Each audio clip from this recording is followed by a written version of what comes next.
Riccardo Perazza, Studio Perazza, un po' l'anima di questa iniziativa giunta alla terza edizione, i calendari delle squadre principali dello sport trevigiano, i Moco Volley Conegliano, Benetton Rugby Treviso e De Longhi Treviso Basket. Innanzitutto partiamo da qui, quest'anno appunto edizione 2020, qual è la cifra stilistica di questi nuovi calendari? Sicuramente dopo la terza edizione abbiamo cercato di ritrovare il colore su chiavi oniriche e la pop, le chiavi pop. Abbiamo cercato di creare un calendario con strutture oversize per quanto riguarda il Moco Volley, mentre per quanto riguarda Treviso Basket e Benetton Rugby abbiamo cercato di utilizzare le azioni di gioco dei ragazzi immortalate e messe dentro a degli sfondi onirici.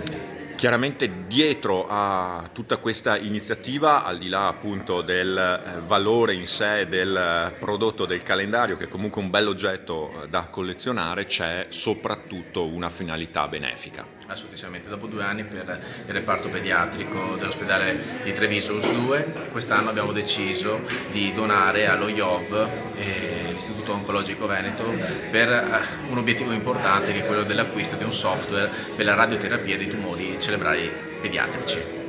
Finora, insomma, il progetto sta andando bene anche nei precedenti 2 anni. Esattamente, siamo riusciti a donare il primo anno 8.170 euro, il secondo anno 14.000, quest'anno l'obiettivo è molto ambizioso, si spera di riuscire ad arrivare a 50.000 euro, ma sicuramente con i tifosi e le aziende venete ce la faremo.